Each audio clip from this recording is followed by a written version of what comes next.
Сега јас би ја повикала доктор Јована Стојковиќ, која што е специјалист психијатар, председател на Сдруженијето Живеам за Србија и на Сдруженијето на граѓани Право на избор. Повелете. Dobar dan. Kao što ste čuli, ja sam Jovana Stojković, uzročnik epidemije malih boginja u Srbiji, tako da vas molim da ovo slušate na sopstvenu odgovornost, pazite vrlo. Dakle, ja sam predsednik Udruženja Prava na izbor, udruženja građana, odnosno roditelja koji se bore protiv obavezne vakcinacije, protiv prisile i pokreta Živim za Srbiju, koji je politički pokret, jer sam shvatila da je ova tema zapravo politička tema. Dakle, 250 nekih ljudi koji sedi u Skupštini Srbije 2016. godine odlučilo jednoglasno, to je vrlo simpatično i simptomatično kada opozicija i vlast se slože oko nečeg. Dakle, jednoglasno su odlučili da se u Srbiji ljudi ne pitaju u vezi obavezne vakcinacije. Dakle, u našem zakonu 2016. pre bilo koje epidemije u stavu 32 piše da niko ne može da odbije obaveznu vakcinaciju. Naravno, najava tog zakona je bila 2015. godine i tada su i formirana prva udruženja roditelja. Dakle, za sada ih imamo dva, te je to bila reakcija na akciju države koja je htela i koja je zapravo to i učinila da nam uskrati ljudska prava i da povredi Ustav. Dakle, nije postojao nikakav antivakcinalni lobi i poludeli roditelji koji su odjednom krenuli po ulici da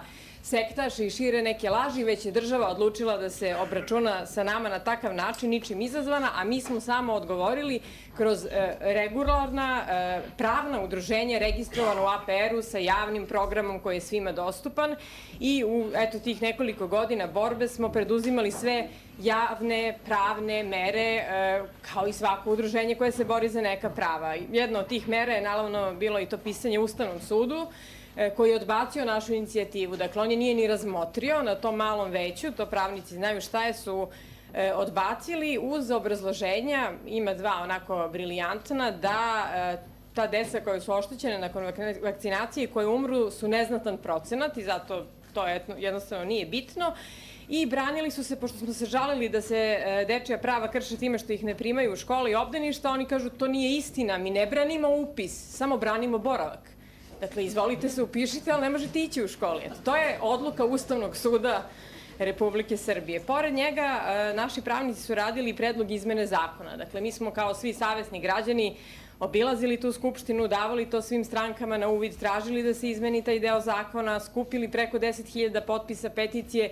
Dakle, kao savesni građani sve smo stvari uradili. Pisali zahteve za informisanošću domovima zdravlja, dobijali smo odgovore, ne, mi ne znamo, to sam juče pomenula, da damo odgovore na roditeljska pitanja, pitajte Batut, pitajte farmaceutsku kuću, pitajte Boga Oca, pitajte koga hoćete. Naše je samo da vakcinišemo vaše dete bez vašeg prisustva, volje, potvrde i tako dalje.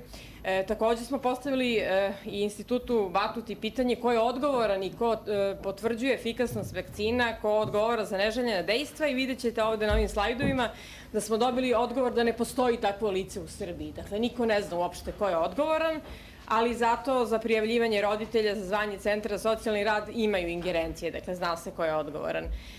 Kako je država odreagovala na ova naša sasvim normalna, legitimna istupanja? Reagovala jednom satanizacijom. Kada se pojavila ta epidemija, spontana ili ne, kako god, pošto je vrlo indikativno da se pred pojavljivanje epidemije desio jedan pedijatrijski skup koji je opet vrlo indikativno finansirao GlaxoSmithKline, koji inače proizvođač MMR vakcine, tada su naši pedijatri rešili da krenu u borbu protiv antivakcinalista, odnosno protiv svojih pacijenata. Od trenutka kada su oni potpisali taj savez za borbu protiv pacijenata, krenula je epidemija, a kako i od koga vidjet ćemo evo i na ovim slajdovima. Ja ću da znati da se snađem sa ovim čudom. Da, kako je država odreagovala, to sam vam rekla, odreagovala jednom strašnom cenzurom, jednom totalnom satanizacijom i progonom svih nas koji se borimo za iste stvari kao i vi ovde. Dakle, protiv nas su podnešene krivične prijave, mi smo optuženi od grupe ljudi koja se bori za obaveznu vakcinaciju za širenje panike, gde je zapraćena kazna zatvora do 5 godina, jer oni kažu da mi svim ovim što smo čuli danas, širimo paniku i ugrožavamo javno zdravlje. Ja imam isto proces pred Lekarskom komorom kao i koleginica Gajski, gde me opet optužuju za širenje panike i za stvaranje uslova za stvaranje epidemije. Dakle, ovo što ja pričam u trenutku razboli 100 ljudi. Tako da pazite kad odete kući, gledajte, molim vas se pregledajte da nemate neki osip.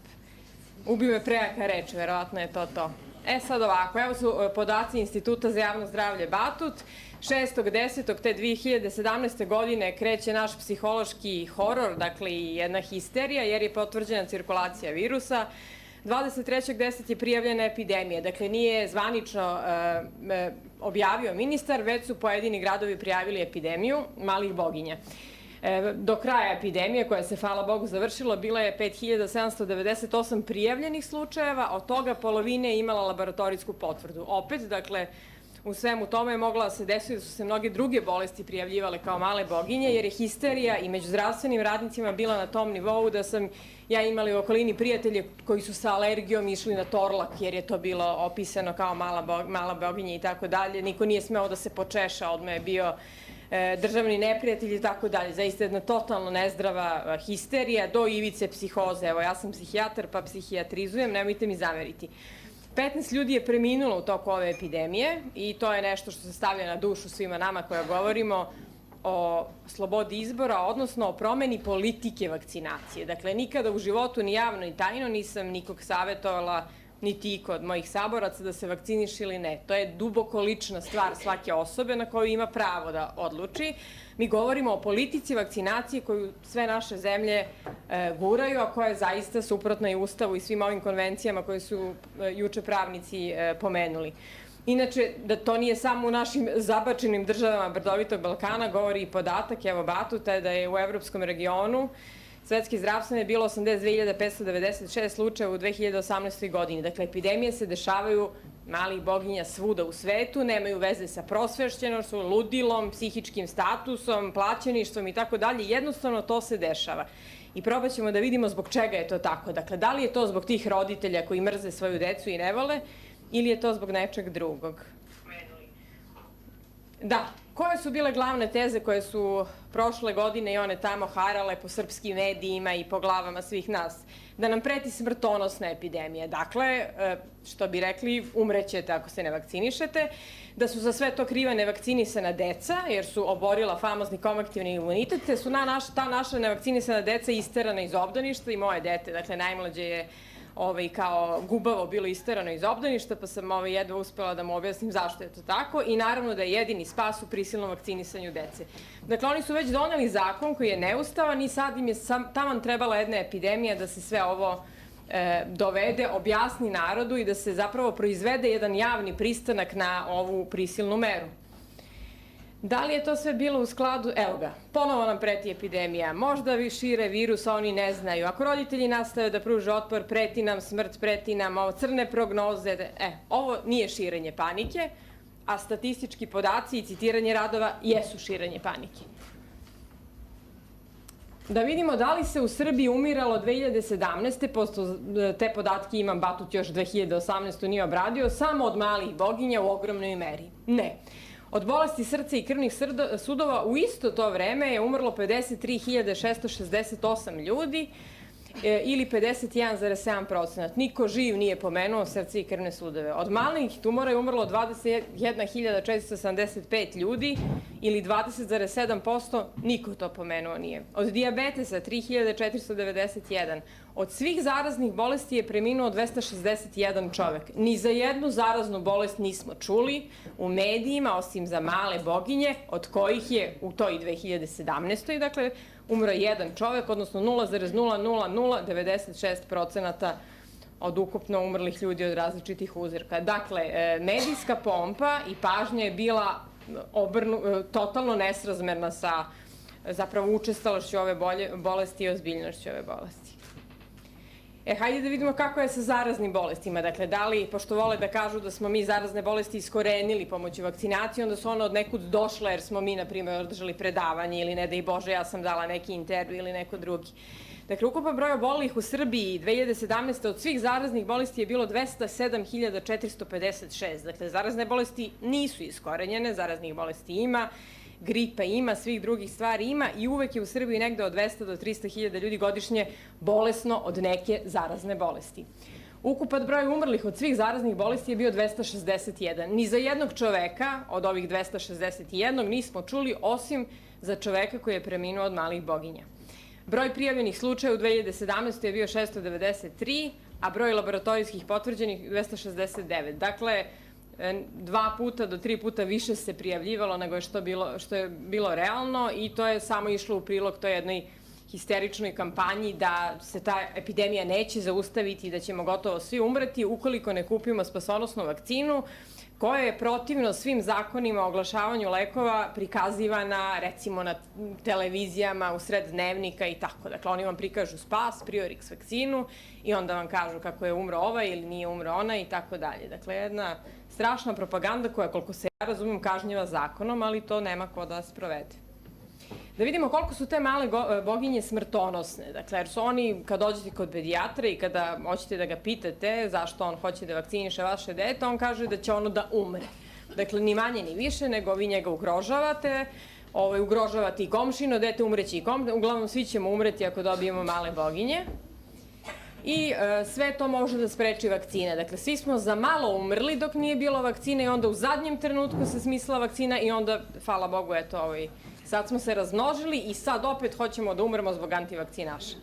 Dakle, evo, ovo je grafikon zaista zlata vredne knjige i doktorata ovde naše koleginice i saborca Mateje Černić, koja je kao sociolog imala pristup, pošto je žena radila doktorat, svim državnim statistikama. I ajde baš da vidimo koliko se to umiralo i kako je ta smrtnost opadala. Ovo su vam podaci za Veliku Britaniju i Sjedinjene Američke Države, a ovo je grafikon Sjedinjenih Američkih Država. Dakle, stopa smrtnosti je pala za 99,25% u Velikoj Britaniji od perioda početka 20. veka do period pre uvođenja vakcine, odnosno smanjila se 134 puta. Za Sjedinjene Američke Države ovo je bilo u padu 98,01%, dakle za celu populaciju, odnosno smanjila se ta stopa smrtnosti 50,4 puta. Da li ovo znači da je spašeno čovečanstvo zbog vakcine protiv morbila? Svakako da ne znači. Dakle, to je jedna laž i propaganda. Ovo je isto, koliko je bila stopa smrtnosti recimo na 100.000 stanovnika u trenutku godini uvođenja vakcinacije? Dakle, da li su svi padali po ulicama i onda se uvela vakcina pa odjednom se to više nije dešavalo? Ne, nije tako bilo. Dakle, podaci zvanični kažu da je u Velikoj Britaniji ta stopa iznosila 0,11 na 100.000 stanovnika, što bi značilo 1,1 čovek na milion građana je u godini uvođenja vakcine umro od malih boginja. A za Sjedinjene Američke Države je 0,2 na 100.000, dakle 2 ljudi na milion je umrlo od malih boginja. To je ta smrtonosna bolest.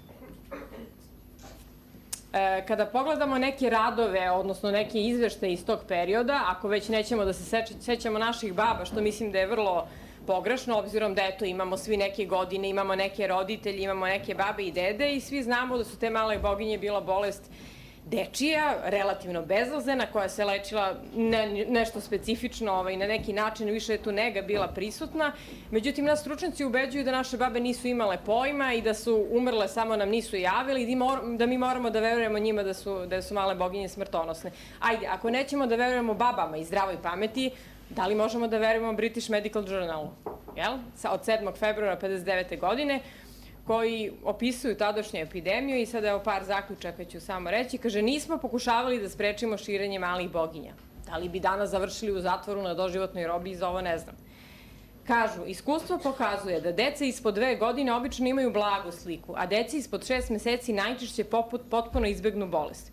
Vi ćete vidjeti da se u ovoj epidemiji u Srbiji sada su masovno obolevale bebe do godinu dana. Dakle, dok vakcine nije bilo, vidimo da su deca bila zaštićena, deca ispod 2 godine i naravno i manja deca ispod 6 meseci, zbog toga što su majke imale prirodni imunitet koji je nečemu služio i koje su prenele na svoju decu.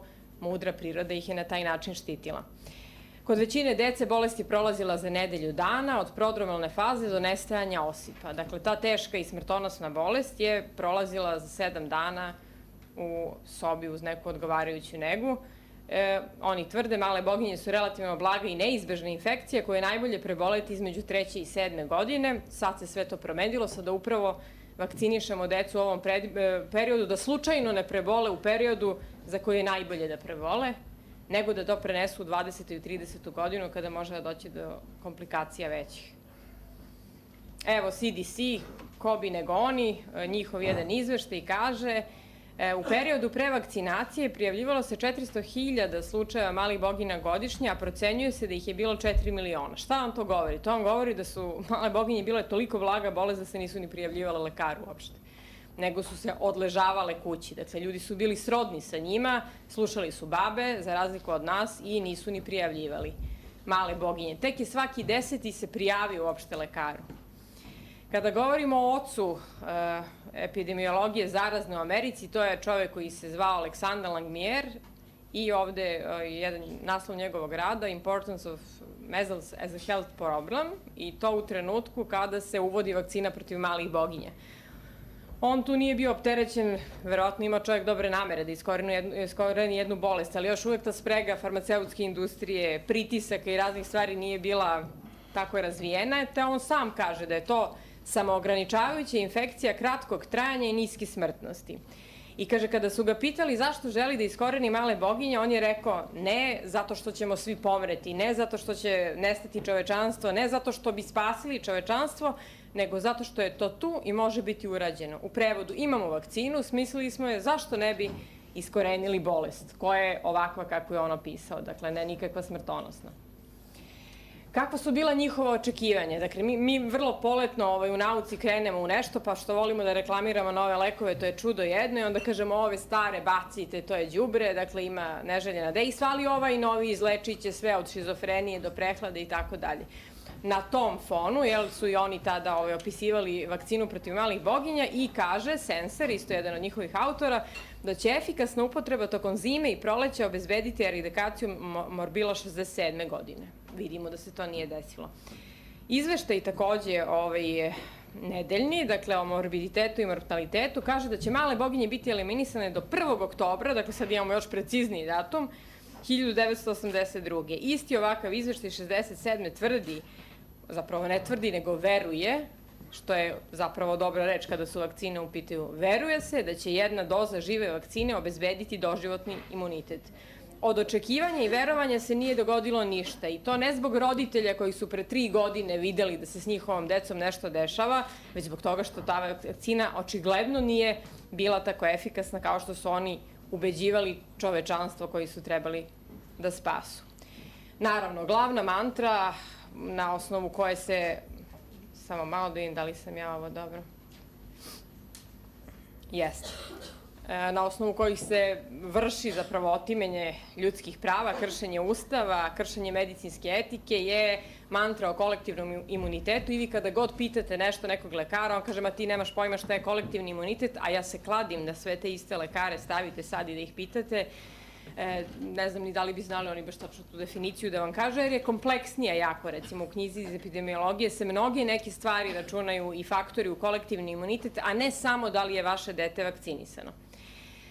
On je naravno, ta ideja uopšte pokrenuta od posmatranja prirodnih epidemija. Dakle, oni su posmatrali epidemije prirodno, njihove cikluse, i onda su mislili da i vakcine mogu da urade isto.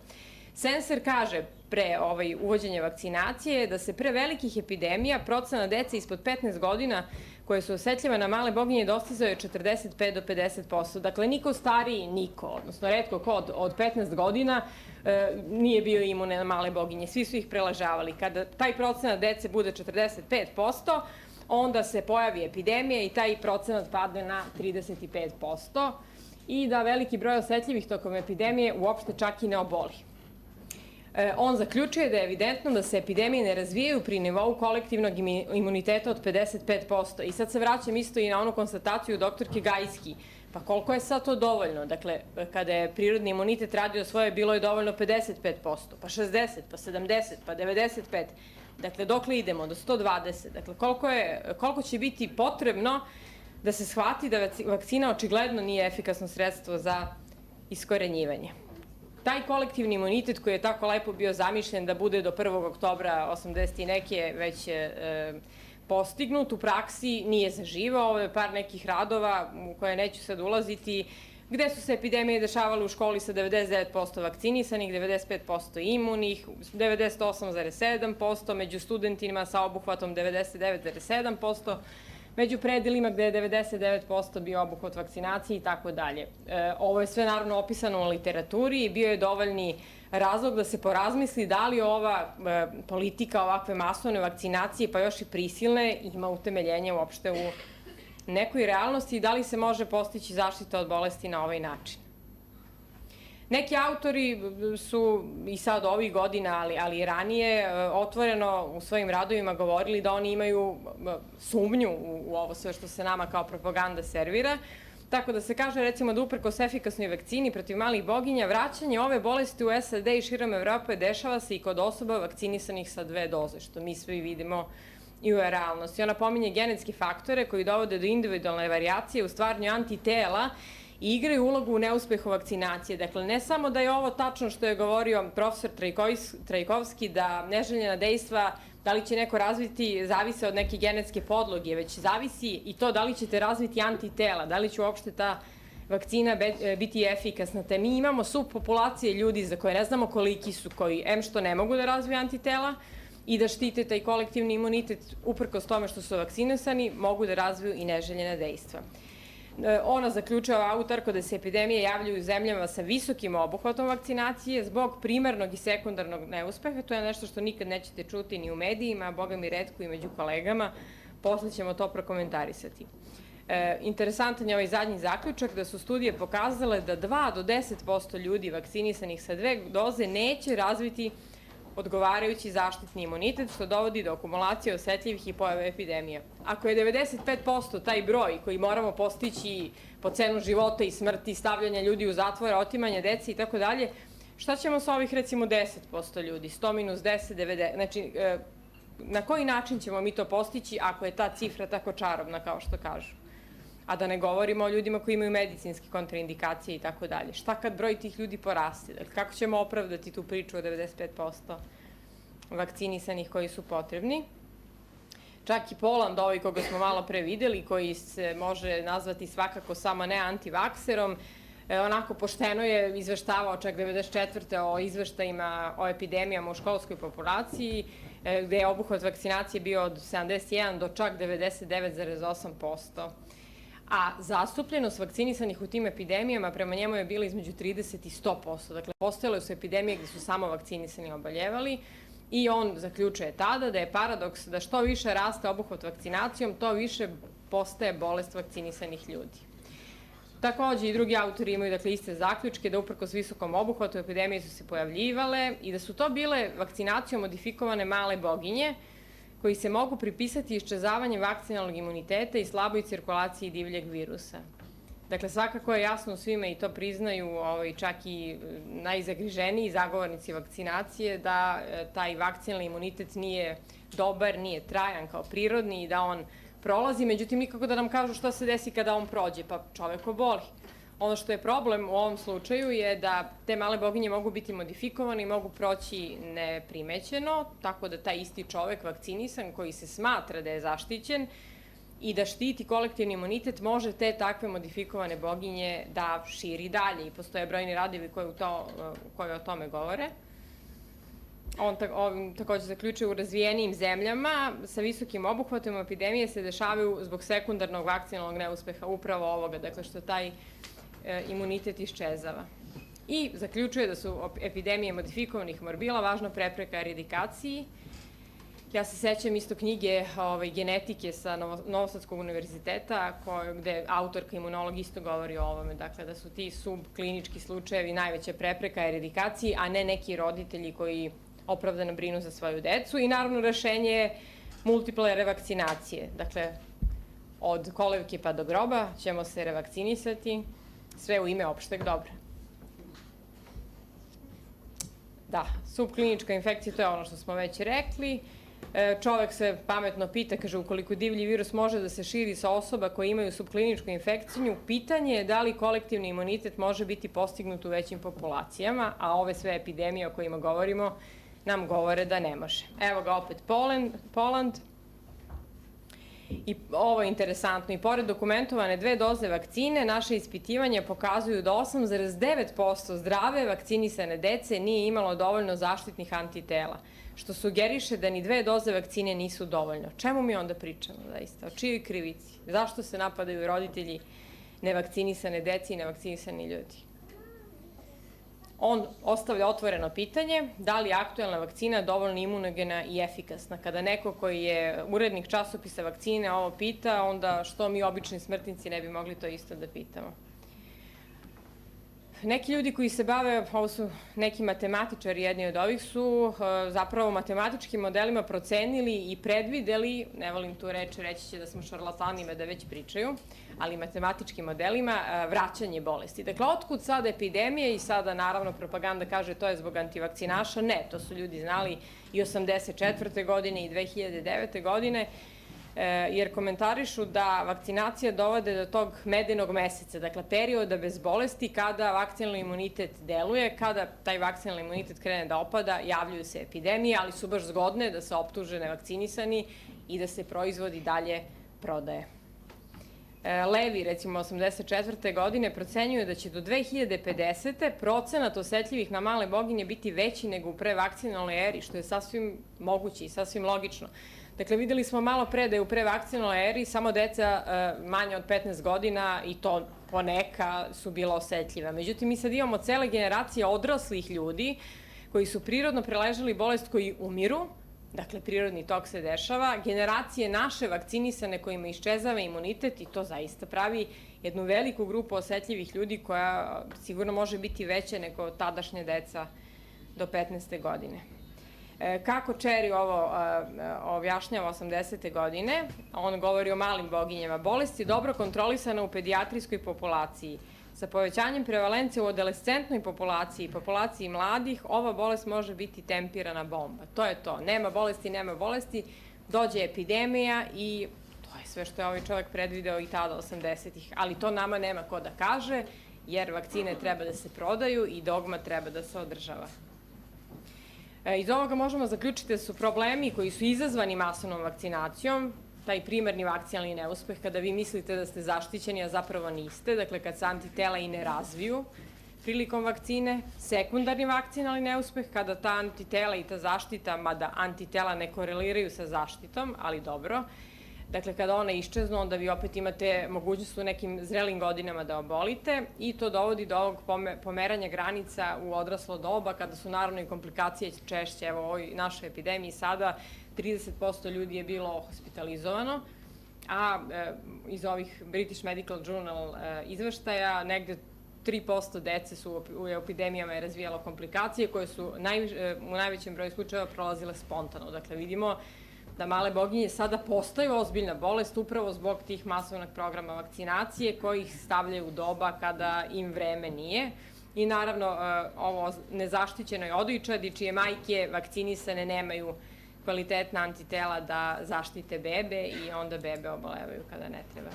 Ovo je od našeg profesora Vladimira Petrovića, inače epidemiologa u Novom Sadu, njegov izveštaj ove epidemije, on je čovjek napisao ovaj rad. Ove godina, dakle 2007. 11. 14. 15. i 17. 18. kada su se javljale male boginje u Srbiji. Inače, 2007. 11. godine je obuhvat bio 97%.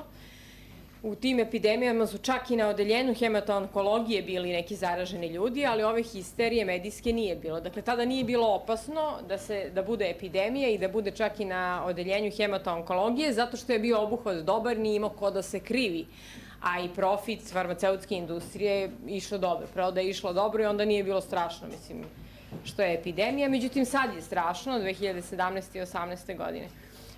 Verovatno vidite ove boje, dakle, ova plava boja dole su deca mlađe od godine dana, ova narandžasta, roza, su deca od 1 do 4. godine, što su većinom ova deca na koju se hajka vodi, jer prema stručnjacima za antivakcinalni lobi iz Srbije, ta neko ludilo kreće par godina unazad. Dakle, sve su to roditelji koji imaju decu u ovim nekim godinama. Ovo sivo, to su deca starija, dakle, 5 do 9 godina, žuti su od 10. do 14. i sad idu, dakle, stariji od 15. do 19. 20. do 29. i preko 30. Vidite zapravo da je najveći broj obolelih ljudi preko 20. godine, dakle, i preko 30. godine. Dakle, u ovoj epidemiji su oboljevali najviše su oboljevale odrasle osobe koje su većinom vakcinisane, jer tada u to doba nisam postojala ja da ih odvraćam od vakcinacije i ljudi su savesno išli na vakcinaciju i bili zaštićeni i tako dalje. Ova problematična deca koji su zabranili pristup školama, životu i tako dalje, njih je zajedno i vakcinisanih i nevakcinisanih bilo 4,3%. Eto, to su ti izazivači epidemije.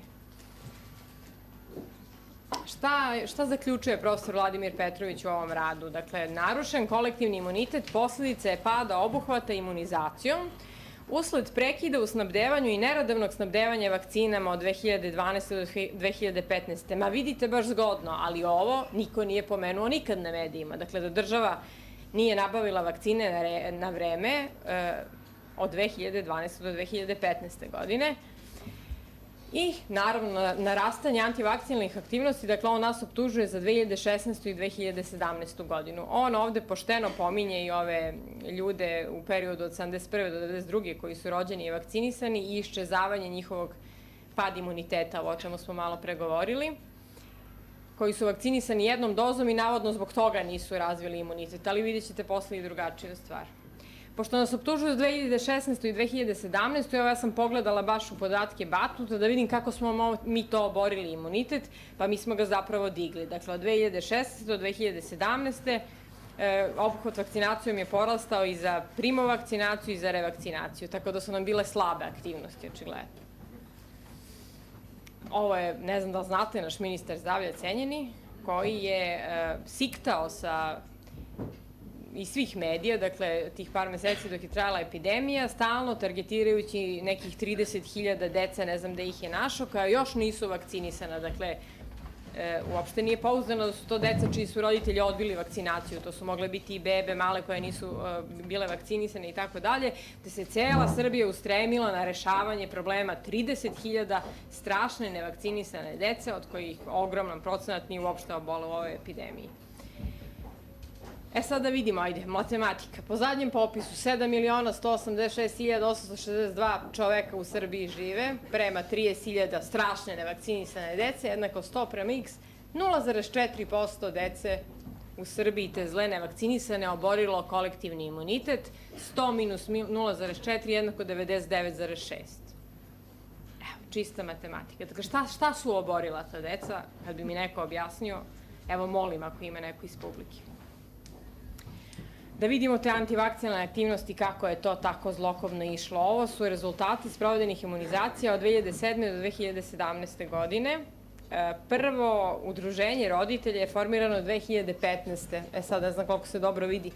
Pad obuhvata kreće 2012. bez ikakvog udruženja roditelja i bez ikakvog bilo koga koji kreće da nastupa i da iznosi ove stvari. Dakle, nepoverenje u program vakcinacije uslovljeno je nekim drugim stvarima, a ne organizovanjem roditelja koji su tek 2015. i 2016. krenuli ovu priču, a podstaknuti tim zakonom diskriminišućim i neustavnim. Ko je započeo? Dakle, krivi smo mi, to znamo za epidemiju malih boginja, ali prvi slučajevi kakvog su vakcinalnog statusa? Pa vidite dvostruko vakcinisani. Dakle, prva dva slučaja, ovo su podaci Instituta za javno zdravlje Batut. Mi smo po tom zakonu o informacijama od javnog značaja se stalno s njime dopisivali tokom epidemije. Dakle, čak 3 slučaja su vakcinisana. Prva 2 dvostruko, a treći slučaj je osoba koja je primila jednu vakcinu. Međutim, kada to prikazuju u medijima, dakle, ono što smo juče pričali, u isti koš stavljaju ljude nepoznatog vakcinalnog statusa, što obavezno bude vakcinisan, jel? Neko od 30 godina i 20 se sigurno vakcinisao, nepotpuno vakcinisane, što je sasvim nelogično da ih stavljate u grupu nevakcinisanih, nepoznati i nevakcinisane. Dakle, kada sve to zberete, dobijate totalno jedan rezultat. Kada biste, recimo, ove nepoznatog statusa i polovakcinisane stavili sa vakcinistama, dobili biste pola-pola, što je u principu u epidemijama najčešći slučaj da podjednako svi oboljevaju, dakle i vakcinisani i nevakcinisani. Onda se pitamo gde je ta efikasnost vakcina, ličnom slučaju, ali i u slučaju čuvanja kolektivnog imuniteta. Ovako, ovo su isto po zakonu o informacijama o javnom značaju smo dobili gotovo za sve ljude potvrde iz instituta Torlak, dakle na virus malih boginja, i interesantno što smo našli u par slučajeva da su deca par dana nakon primanja vakcine u ovoj epidemiji obolevala od malih boginja. Dakle, evo imate ovde 6 slučajeva. Šta mislite koji je tip virusa? Mislim, čisto ovako. Genotipizacija svakako nije vršena, niti se ko na to bazirao. Čak su nam majke rekle da su ih jurili da deca prime vakcinu. Čim su došli sa nekim simptomima, svi su bežali od njih, zatvarali vrata ordinacije, i kada su baš insistirali da im se odgovori na pitanje kako to da im je dete dobila male boginje, a pre 10 dana je vakcinisano, rekli su pa mora da ih je ukačio pre nego što je primio vakcinu. Ovo su sve teme, dakle, koje možemo da komentarišemo, i struka treba da bude otvorena, kao što nije, za zapravo stvarno jedan plan šta da radimo dalje po pitanju vakcinacije i kuda to sve ide, ali ono što nam ostaje je etika. Dakle, mi se uvek možemo držati etike koja je nepromenljiva u vremenu i prostoru, i to bi trebao da radi svaka od lekara. Tako da ovaj moj uopšte angažman je prvenstveno angažman jednog roditelja, dakle, koji ne dozvoljava da mu neko drugi odlučuje o deci, ali i lekara koji smatra da nije normalno i da treba stati na put tome da mi naše pacijente prijavljujemo, špijuniramo, dojavljujemo, pretimo i tako dalje. To nisam shvatila kao deo svoje struke. I to nije deo naše struke, o tome sasvim otvoreno svedoči udžbenik etike. Dakle, ovo je udžbenik etike Medicinskog fakulteta u Beogradu, koje mnogi nisu čitali. Ovde se komentariše, dakle, taj princip dobročinstva u etici i princip ne nauditi. I sad ću ja to pročitati ako ne vide svi. Smatraju da je jedan od slučajeva kada princip dobročinstva postaje viši od principa ne nauditi onaj kada je zbog epidemije neke opake zarazne bolesti neophodno vakcinisati čitavu populaciju jednog područja. Poznato je da neke vakcine mogu da ugroze zdravlje izvesnog broja onih koji je prime. Po njihovom sudu, sprečavanje zla bolesti, to jest činjenje dobrog većini, moralno opravdava to što se može nauditi ili što se naudilo manjini. Ovakav princip je bio sasvim neupitan do skora. Ako se naime zna da će 5 do 10% vakcinisanih rizikovati da im vakcina naruši zdravlje, kod nekih vakcina posledice mogu biti veoma ozbiljne, odnosno smrtonosne, a toj vrsti preventive je podvrgnuto, na primjer, 10.000 ljudi. Kako moralno opravdati zlo koje je naneto, narušeno zdravlje ili smrt 500 ili čak 1000 osoba? Dakle, etika je sasvim jasna, iako sam ja našoj lekarskoj komori uputila pitanje da li je opravdano, da li je etički ljude primoravati na vakcinaciju, odgovor naravno nisam dobila, ali je moja tužba ekspresno, odnosno tužba protiv mene tamo obrađena, i u toj tužbi, verovali i ne, se pominje, ne znam gde je Srećkov pas. Dakle, oni su u diskvalifikaciji mog lika i dela, nisu uopšte baratali činjenicama, nego su rekli da se kvarim omladinu, sad ja malo karikiram, i družim se sa Srećkom Sladoljevim, koji je rekao da nije vakcinisao psa, a da jeste. I izvor im je neki hrvatski list. Verujte, to piše u prijavi lekarske komore, odnosno tih kolega protiv mene. Eto, time se bavim, na tom nivou to ide. Mi smo kao roditelji postali, da, ovo je ono što sam vam rekla, Institutu za javno zdravlje Batut, pitanje, dobro, ako nas već terate, primoravate i tako dalje, recite nam ko odgovara za efikasnost vakcina, za bezbednost i za neželjena dejstva. Evo ga odgovor Batuta, ko ne može da pročita. Kaže, institut, odnosno odeljenje za nadzor nad vakcinama preventabilnih bolesti i imunizaciju ne posjeduje ni informaciju, ni dokument o nazivu institucije ili pojedinca koji pred zakonom garantuje dugoročnu učinkovitost i sigurnost predmetnih vakcina. Isto se to dešava i za neželjena dejstva. Sada neću pominjati onaj frižider koji kupujemo iz Šporet, ali zaista bilo koja ozbiljna država i ozbiljni ljudi na ovo svakako ne bi pristali. Te mi, pored svih ovih pritisaka koje doživljavamo, na ovo ne pristajemo i dalje, a razlog je samo jedan, a to je zaštita naše dece. Sad kao psihijatar moram da citiram i mog kolegu i jednog divnog čoveka, lekara i akademika Vladetu Jerotića, koji je sagledavao bolesti koje mi lečimo onako prilično na jedan način da smo se raspodelili 1000 subspecijalizacija i više ne znamo, jedan gleda ruku, jedan gleda glavu, jedan gleda nogu i tako dalje. On je onako negde holistički i psihosomatski posmatrao oboljevanje, pa i oboljevanje od zaraznih bolesti.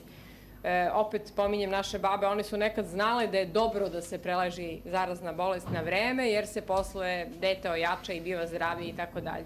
Šta kaže Vladeta Jeričić o vakcinisanju dece generalno? Vratimo se za trenutak na rasprostranjenu zaštitu od svih mogućih dečijih bolesti u savremenom društvu. Prema mišljenju nekih dečijih lekara u svetu, dečije doba se karakteriše relativno čestim, kratkotrajnim, zapaljivim procesima praćenim povišenom temperaturom. U toku i osobito posle prelaženih zapaljenja, koja karakterišu takozvane dečije bolesti, koje se sad zovu smrtonosne, deca stiču potreban imunitet sa kojim ulaze u drugo zdravlje odraslog doba. Telesne odbrambene snage bivaju ojačane i, što je neobično zanimljivo, prema kazivanju lekara i roditelja, dece posle prelaženih bolesti pokazuju i u svome izgledu i u svome biću pozitivne promene. Čovek se ne može oteti utisku da ove bolesti za razvoj deteta znače neku vrstu procesa sazrevanja. Iz ovakvog posmatranja i razmišljanja proizilazi da veštački imunitet, koji se danas masovno primenjuje kod dece, ne samo što usporava duševni i telesni razvoj deteta, nego, pošto taj imunitet nije trajan, razne poznate dečije bolesti pristižu u jednom uzrastu kada dete nije psihofizički spremno da ih dobro podnese. Otud je opasnost kod ovih bolesti od mogućih komplikacija. Vladeta Jerotić u knjizi Čovek i njegov identitet.